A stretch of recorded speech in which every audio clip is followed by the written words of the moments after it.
Good morning. कल हमने भारत के संसाधनों का टॉपिक पढ़ा था जल या वाटर। वाटर में हमने 4 स्रोत पढ़े थे कि जल हमें कहाँ कहाँ से मिलता है। पहले होता है सरफेस वाटर मतलब पृष्ठीय जल, दूसरा होता है ग्राउंड वाटर भूमिगत जल, एटमॉस्फेयर मतलब वायुमंडलीय जल, और चौथा होता है ओशनिक वाटर मतलब महासागरीय जल।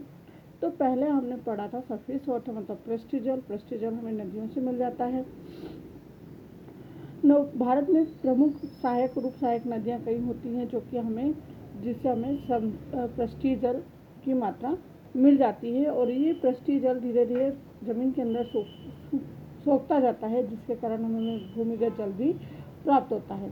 भूमिगत जल underground water, some parts of rainwater the smoked by the rain on 60% reach the upper layer of the soil, which is very useful the agriculture and vegetation to grow. Rest of the water precauted and the collecting below the surface groundwater in the obtain of the surface through well and tube well and used by human beings for irrigation purpose, the gardening and industrial purpose. भूमिगत जल जो कि वर्षा का कुछ भाग ही पृथ्वी जमीन के अंदर सोख पाती है, जो कि हमें 70% भाग पानी का ऊपरी लेयर के द्वारा मिट्टी में सोख लिया जाता है या नीचे की तरफ सोख लिया है। ये बहुत ही उपयोगी होता है। यह जल हम खेती किसानी के लिए, पीने के लिए, उद्योग धंधों के लिए, गार्डनिंग के लिए, जितना भी हम पर्पस अपने सजीव जीव जितनी भी पानी की आवश्यकता की पूर्ति करता है वो ग्राउंड वाटर के अंतर्गत ही करता है। In our country distribution underground water very uneven distribution ground water surface the largest effect the geological structure, physiography and hydrology in the poternal groundwater high in plain area contemporary to it the seepage of water in the rock laying the peninsular India is the resulting in low groundwater perennial in the southern state the Maharashtra, Madhya Pradesh, Tamil Nadu and Karnataka. देश का भूमिगत जल का वितरण जो होता है असमान होता है।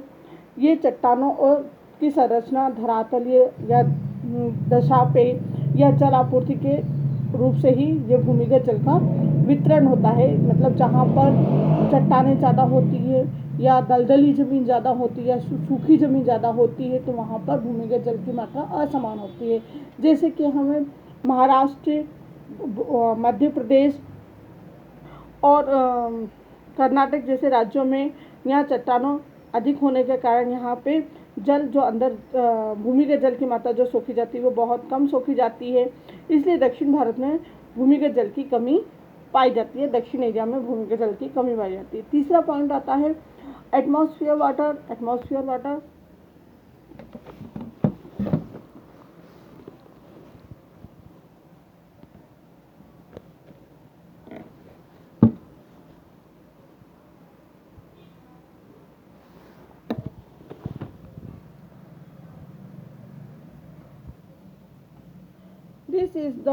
this is the main from water the vaporized therein is not used।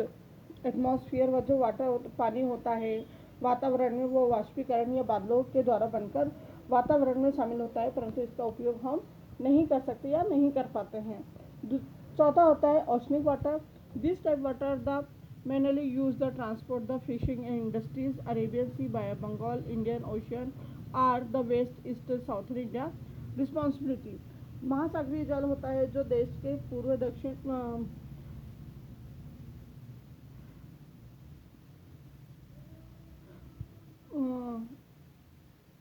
महासागरीय जल होता है जो कि देश के पूर्व और दक्षिणी भाग से होता हुआ अरब सागर, बंगाल की खाड़ी, हिंद महासागर में जाकर मिलता है। ये नदियों के द्वारा जाकर महासागरों में मिलता है और ये महासागरों में हम जैसे यातायात के लिए या मछली उद्योग के लिए, जैसे मछुआरे हैं महासागरों में जाकर मछली अधिक मात्रा में पकड़ते हैं, तो हम इन पानी का उपयोग उद्योग धंधों के लिए या परिवहन के लिए भी करते हैं। अब जल का उपयोग हम ये तो हो गया 4 प्रकार के जल का वितरण कि जल किस तरह से वितरित होता है। पहला होता है पृष्ठीय जल, दूसरा होता है भूमिगत जल, तीसरा होता है वायुमंडलीय जल और चौथा होता है महासागरीय जल। अब जल का उपयोग हम किस किस काम में करते हैं, तो water resource problem the manufactured the pretend to ability use the quality and the management it the time the dependent surface water is the available for irrigation in the industries, but now the due to population growth the insufficient southern Indian the experience water the security in the summer where is it not so in rainy season. The available of the water resource depend on power supply is the irrigation based the irrigation, but the tube well therefore the renewal utilization conserve and the management of water resource is the become the necessary. जल संसाधन जल का उपयोग मुख्यतः हम पीने के लिए, भोजन बनाने के लिए, साफ सफाइयों के लिए या सब जैसे कि हम पानी को इकट्ठा करके बांधों में पानी को इकट्ठा करके जिसको उसको विद्युत उत्पादन के लिए भी उसका उपयोग करते हैं, परिवहन के लिए भी करते हैं एक जगह से दूसरे जगह। जल का सबसे अधिक उपयोग सिंचाई के लिए होता है और देश में सिंचाई के लिए पानी का उपयोग बहुत प्राचीन समय से चला आ रहा है, जिसमें हम सिंचाई को 3 भागों में बांट सकते हैं, नहरों के द्वारा, कुओं के द्वारा, नलकूपों के द्वारा और तालाबों के द्वारा।